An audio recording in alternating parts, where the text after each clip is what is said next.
Bonjour à tous, bienvenue sur ma chaîne pour cette nouvelle vidéo. J'ai envie de partager avec vous le jour où je suis devenue audacieuse.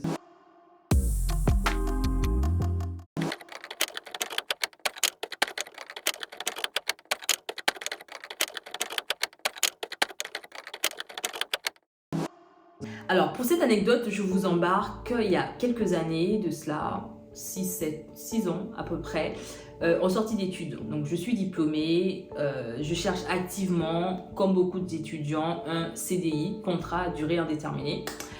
Et donc je passe des entretiens, etc. Pas grand chose, jusqu'au jour où je me dis bon alors, je vais commencer à chercher des CDD, des contrats à durée déterminée. Et là, je trouve un CDD qui me plaît, en gestion des risques, donc ce que je fais aujourd'hui. Je passe l'entretien, ça se passe super bien, je suis sélectionnée. Et en fait, le jour où j'ai la réponse, en même temps j'ai un appel pour un CDI.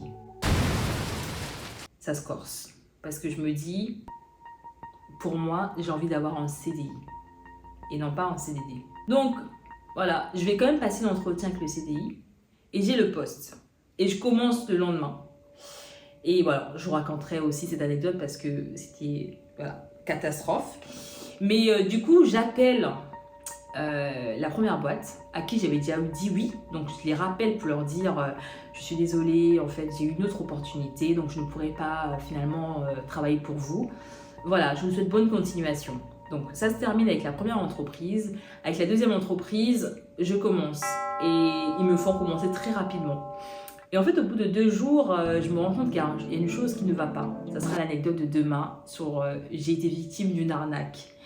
Et donc, au bout de 2 jours, je décide d'arrêter de travailler avec eux. Et je me dis, bah, ça fait que 2 jours. Est-ce que la première entreprise a déjà trouvé un candidat? Je ne pense pas. Et donc, je décide tout simplement de recontacter le responsable avec qui j'ai passé l'entretien.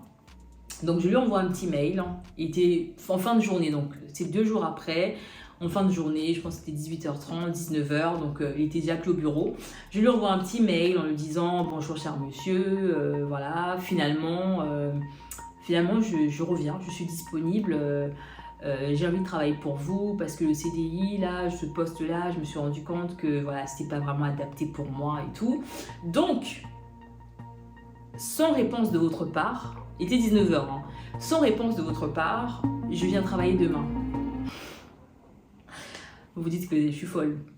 Et donc voilà, j'envoie mon mail à 19h et je passe chez ma boulangère et tout, je commande des viennoiseries et bon voilà. Et le lendemain matin, je prends les viennoiseries et je débarque du coup dans cette boîte-là et je vais à l'accueil avec toute confiance et je lui dis que j'ai rendez-vous avec ce monsieur-là. Donc ils appellent ce monsieur-là, il n'était pas encore arrivé. Et donc j'attends sereinement, sereinement et tout à l'accueil. Ce monsieur arrive et il me regarde, choqué. Et il me dit, mais ce n'est que maintenant que je viens de voir votre mail en fait quand j'étais dans le métro. Enfin, je vous ai pas répondu en fait, vous aurez dû attendre que je vous réponde. Et là je lui dis, mais en fait voilà, j'ai juste préféré passer et tout, voilà, je vous ai ramené des viennoiseries. Il me regarde, mais il est choqué quoi. Il me dit, bon vas-y, on monte du coup à son bureau. Et il me dit, mais attends, je comprends pas. Il y a 2 jours, tu m'as dit que tu avais trouvé un CDI, et là tu reviens. Je lui dis, mais oui, en fait le CDI ça s'est mal passé. Enfin, je lui ai pas dit que ça s'était mal passé. Je lui ai dit, finalement, je me suis rendu compte très rapidement que ça ne me correspondait pas. Et pendant qu'il parlait, bah, du coup, la boîte essayait vraiment de me contacter parce que je les avais lâchés, parce que je me suis rendu compte que vraiment c'était des escrocs. Donc, cette boîte essaie de me rappeler et tout. Bref, ce responsable-là, il me dit ok, d'accord. Donc, il me dit mais ok, bah, je vais voir avec la RH. Donc, il contacte la RH qui arrive au bureau et pareil, elle me regarde, choquée quoi. Elle me dit mais on n'a jamais vu ça. Enfin, on n'a jamais vu ça. Vous vous rendez compte de ce que j'ai fait? C'est vraiment... J'ai passé un entretien, j'ai été acceptée. J'ai dit oui. Ensuite, je les ai rappelés pour dire non. Et ensuite, 2 jours plus tard, je débarque avec des croissants pour leur dire finalement, je suis disponible, je peux travailler. Donc en fait, ils me regardent. Et donc là, pendant qu'ils sont en train de discuter et tout, je sors au niveau de l'open space, etc. J'ouvre mes viennoiseries, je donne à tout le monde et tout, et je dis que bah voilà, je viens pour ce poste-là, et tout le monde est choqué, tout le monde me regarde bizarrement, quoi. Et moi, à ce moment-là, je me dis, mais attends, j'ai rien à perdre, en fait. Le poste, et s'il est toujours vacant, bah je le prends. Et donc là, le mec, il me dit, bah, je sais pas si je peux te reprendre. Parce que tu m'as pas l'air fiable en fait, tu changes d'avis comme ça. Je lui dis, mais en fait, est-ce que le poste est toujours disponible? Parce que s'il est toujours disponible, enfin, moi en tout cas, je suis motivée. On a déjà passé un entretien, c'est juste que j'ai privilégié le CDI quoi. Mais il me dit, bah, ok. Et en fait, ok. Il me dit, ok, bah d'accord. En tout cas, tu peux rentrer chez toi, on va te rappeler, machin, etc. pour te dire si c'est bon ou pas. Et là, je lui fais, mais pourquoi? Parce que vous voulez réfléchir encore si c'est... Enfin, vous n'êtes pas sûr de me recruter? Et il me dit, bah, je sais pas, j'ai besoin de temps et tout, machin. Mais ok, ok, ok. En fait j'insiste tellement, je lui force tellement la main, il me fait, bah, ok, ok, ok. Ça marche, c'est bon, c'est bon, tu es prise, c'est bon, tu peux rentrer chez toi, machin. Et là, je lui fais, mais comment je sais que je suis prise? Il me dit, quoi? Il me dit, bah, je lui dis, bah, je sais pas si je suis prise. Enfin, est-ce qu'il y a une lettre, un contrat? Est-ce que vous pourrez m'envoyer quelque chose, un mail qui justifie au moins que... Et il fait, mais attends, tu veux une preuve? Et là, je lui fais, ouais. Et il me dit, il me regarde. Il me dit, mais t'es audacieuse, t'as de l'audace. T'as de l'audace, en fait, d'oser comme ça. C'est-à-dire que... En fait, ça l'a tellement choqué, quoi. Et moi, j'étais tellement prise dans, je sais pas si c'était de l'innocence, de la naïveté, je sais pas trop. En fait, je me disais que j'avais rien à perdre, en fait. J'ai rien à perdre à les recontacter. Et il me dit, il me regarde, il me fait, t'es audacieuse, t'es audacieuse. Et là, je lui fais, ah ok, d'accord. Et donc, en fait, c'est un moment, pourquoi je partage cette anecdote? Parce que, en fait, ça a été un moment décisif, en fait. Parce que, en repartant travailler pour cette boîte-là, c'est un projet en fait qui m'a ouvert les opportunités professionnelles que j'ai aujourd'hui. En fait, quand je pense à ça, je me dis, mais en fait, j'aurais pas eu l'audace, le courage d'y retourner, mais en fait, je sais même pas ce que je serais devenue parce que, alors, j'aurais réussi, mais enfin, ce travail a vraiment changé ma vie, quoi. Pour différentes raisons aussi, je reviendrai dessus. Mais voilà, qu'est-ce qu'on peut retenir de cette leçon, de cette anecdote? Beaucoup de choses. C'est en fait, lorsque je me suis rendu compte que, bah, que ce CDI-là n'était pas celui que je pensais, je me suis dit en fait que je n'avais rien à perdre de recontacter l'ancienne boîte. Je n'avais strictement rien à perdre. Humiliation, honte, non. D'ailleurs, je ferai d'autres vidéos sur quand est-ce que je me suis débarrassée de la honte, etc. Moi, j'ai pas honte du tout.